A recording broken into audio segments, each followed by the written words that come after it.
the... Okay.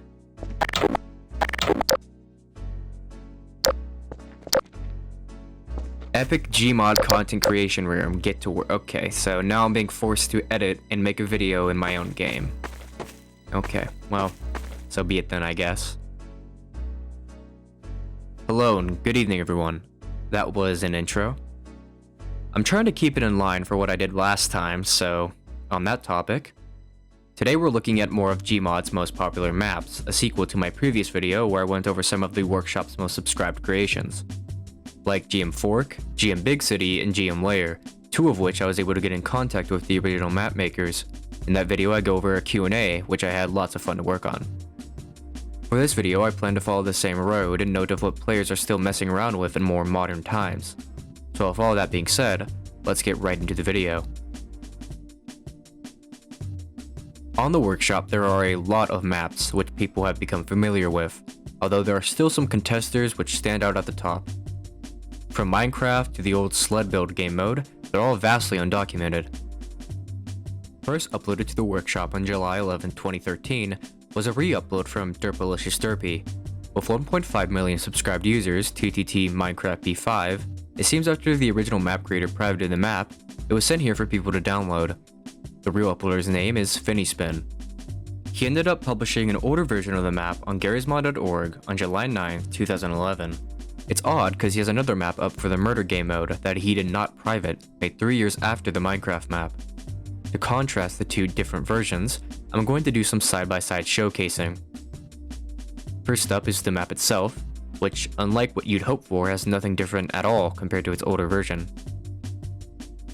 Sadly, the minecarts also don't work. Featured is a big lighthouse, a hidden rock home for traders, a tester house, and a small minecart dispensary.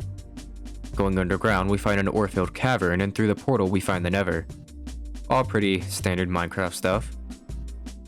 I almost missed the little Nether home, which has a chest and some building materials. I was surprised to see the clay actually turns into bricks when you smelt it. It seems the only difference between the maps is texture fixing. Somewhat disappointing, but still classic. Unlike what you'd think for the second most popular map on the workshop, the original map creator does not want credit for it at all, it seems. With even the re-uploader spelling his name wrong, I still managed to find Finnyspin, and my attempt to get in contact was denied. About twice. It's a shame, but I respect it nonetheless. Next is a map titled TTT Waterworld, ranking slightly below the popularity of GM Layer. Originally uploaded on the workshop by Doogles or by his YouTube name Sam Searles. Dated July 3rd, 2013, with 1.2 million subscribed users. Unlike most of the popular maps on the workshop being based on convenience stores, derby arenas, volcanoes, etc., this one is actually based on a real place that used to be open in Scotland, then later shut down in 2012. Here it is being used as a skate park after most of it was emptied out.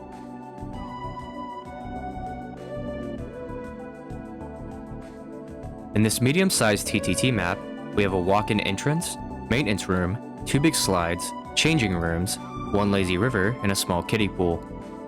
About what you'd expect of a swimming establishment. There are also these weird barrels placed around the map, and 2 tires as well as a boat hidden on top of a ledge near the ceiling. Suppose these are some sort of Easter egg. I forgot to mention one more part of Waterworld, a secret, which is hidden behind a wall, and here that has a button inside. Pressing it does nothing in Sandbox, but in TTT, text comes up with the phrase, "Pool is closed." I couldn't figure out anything else it does. It's most likely a reference to the Habbo Hotel ratings done by 4chan to troll the fanbase of the game. The map itself is also noted on Leaf Waterworld's Wikipedia page, reading, Leaf Waterworld is preserved in digital form in the map TTT Waterworld, in the game Garry's Mod, specifically in the game mode Trouble in Terrace Town. As with the previous map creator, Doogles was unable to be messaged, which is really unfortunate seeing Doogles isn't accepting any questions about anything you worked on, old or new. Regardless, we carry on to another fun one.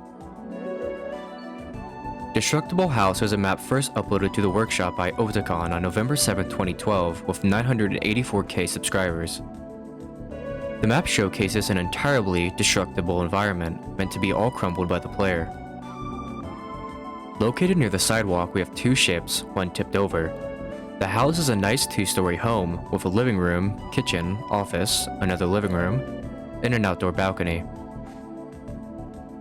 To prove it can all be destroyed, I messed around a little. It looks like only the foundation of the house stays after destruction. There doesn't seem to be any cool Easter eggs in the map or anything like that, so I'll just move on to something funny the map creator apparently said in the description. Due to a misinterpreted issue with the Garry's Mod channel Vanishing, lots of comments, notably people under 13 years old, were pointing out on how it was stolen and not actually his. Apparently what happened is that Vanishing used the map, and therefore the logic of any bright 195 IQ child is to conclude Vanishing actually made the map and it was stolen from him. I can't find any of the comments here as it looks like they were all deleted by the map creator.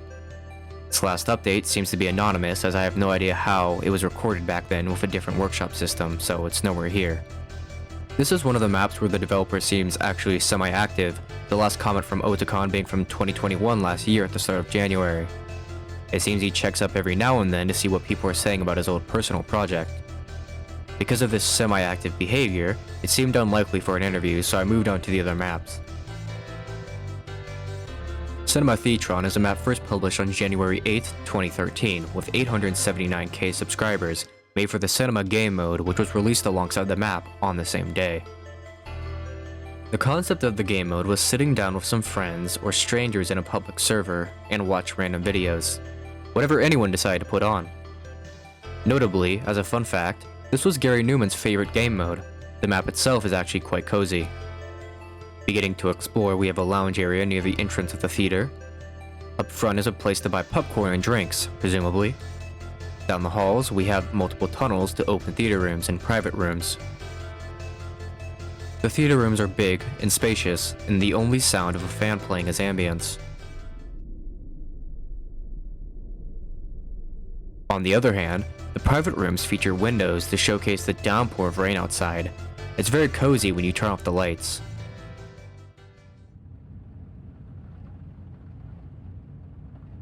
The entrance is the exact same, with two sets of doors and rain pouring outside.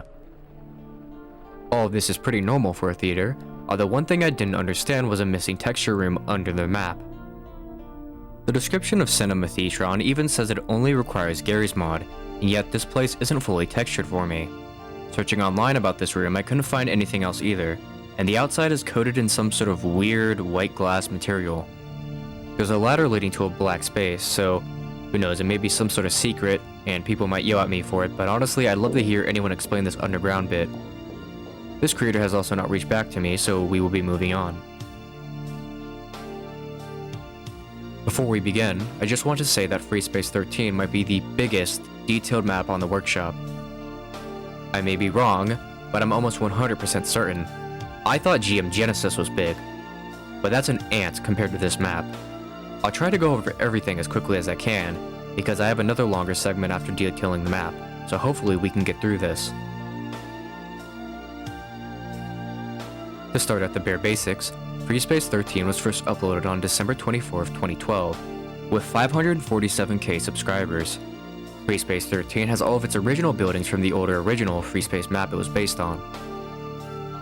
A bridge leading to a small city of housing complexes, and below the city a huge underground arena for players. Outside the city is what looks like a mausoleum with multiple roads leading to small hangars. To the right of the city is one bigger hangar of operative doors and a big ramp leading upwards into the sky.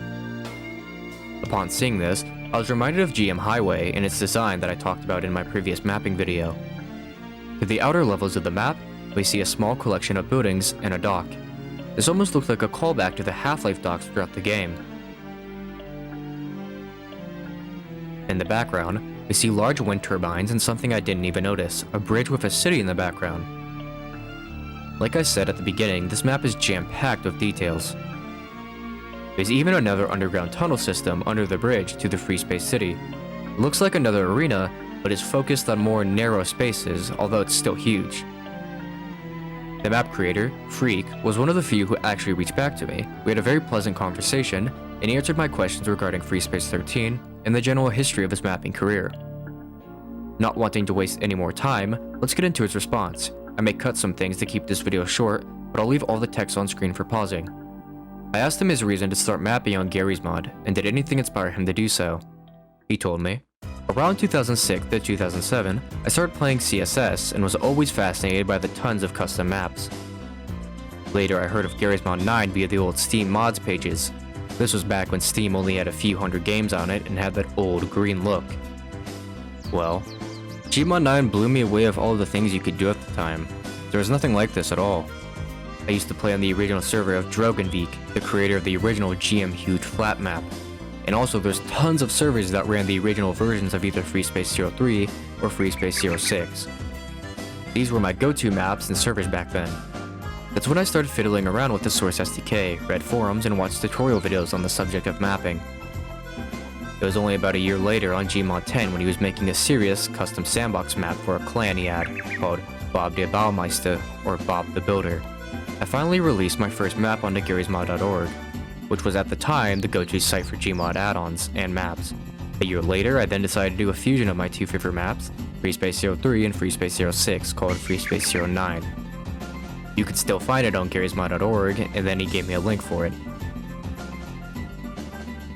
My main goal of all my maps was just to build a really big and awesome sandbox map, one that had everything, tons of spaces for building, and little spaces where you could hide on your own.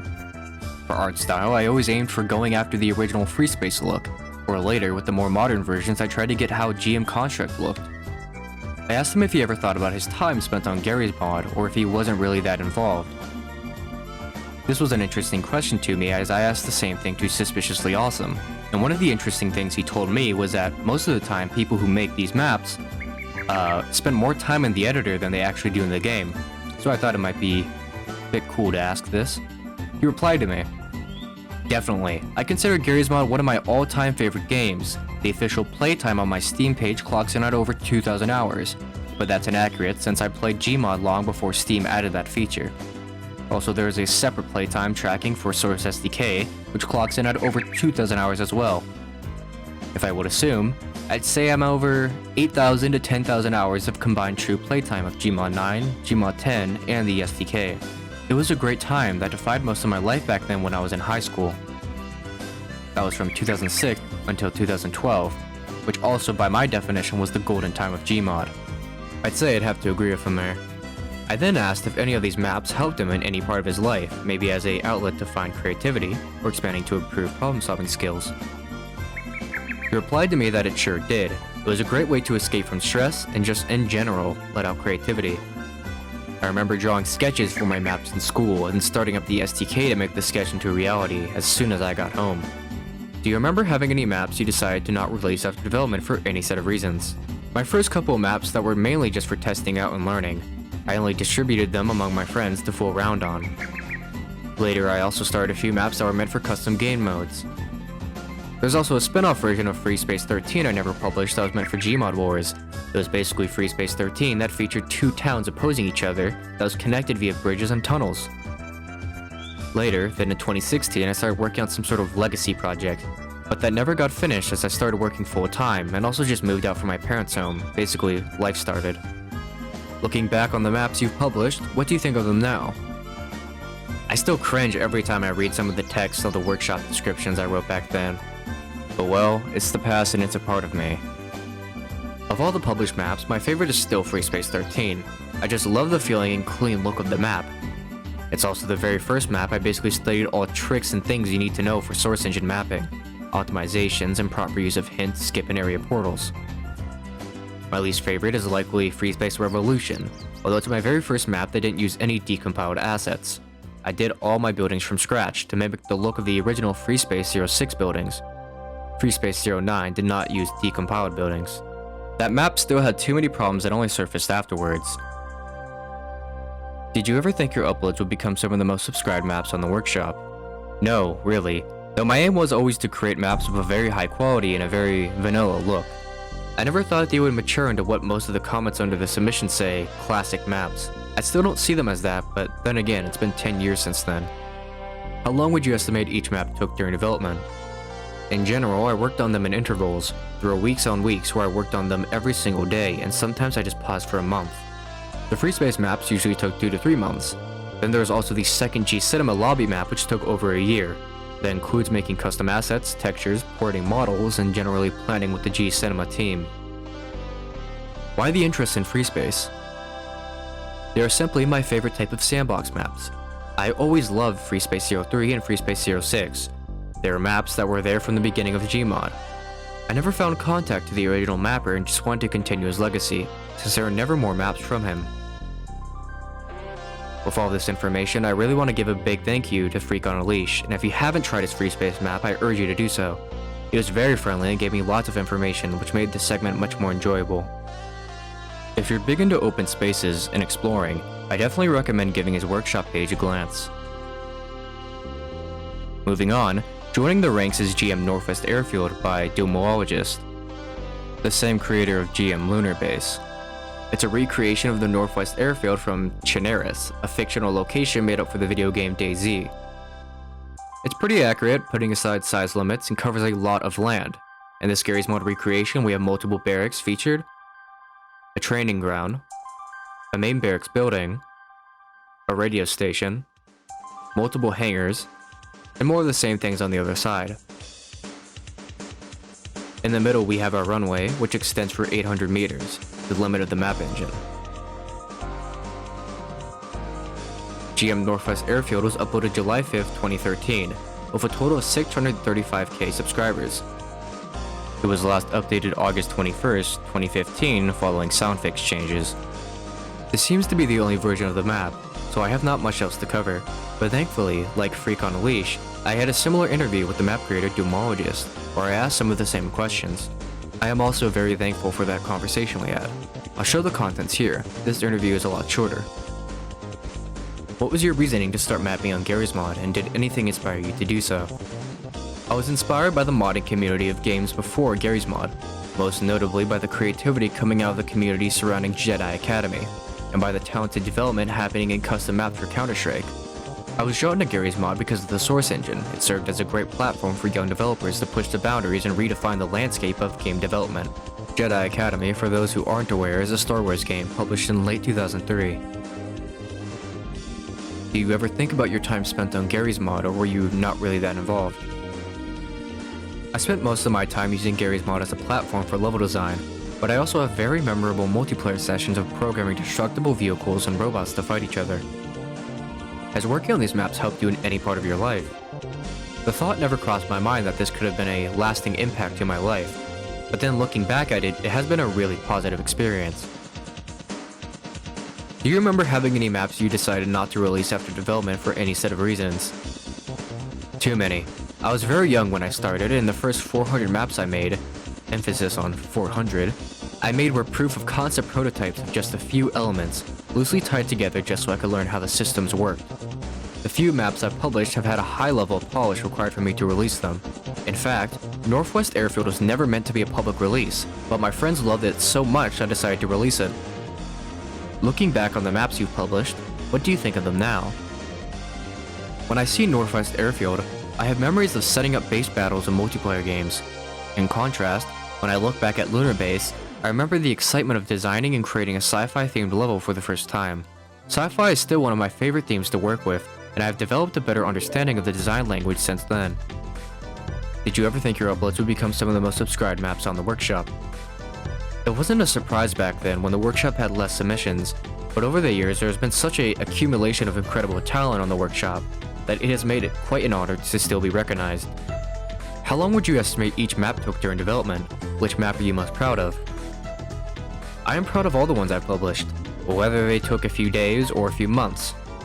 A map like Northwest Airfield took 25 hours, Lunar Base around 55 to 60 hours. Maps like my newest submission, Mars Crater, has gone upward of 120 hours. It's more than just time spent that enables a map to be successful. With how long the video already is, and a lot of replies to creators going unnoticed, I think I'm going to cut it here. I received a lot of generous info from these guys, and I would highly suggest you go to the original creations on the workshop and give them a chance. Where hours of work have generated tens of thousands of time having fun for many users still using Garry's Mod today. Without them, this video wouldn't even be as interesting as it is, but I hope you enjoyed it nonetheless. I have played these maps for a long time, and it was nice to get a touch up on it. If you have any thoughts, I'd love to hear and talk about it, so leave a comment down below. Much love, and have a good and safe day.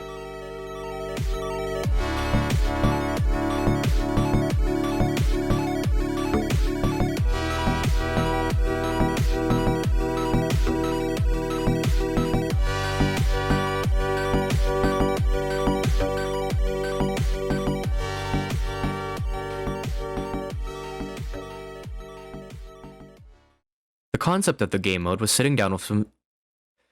I'm having a stroke.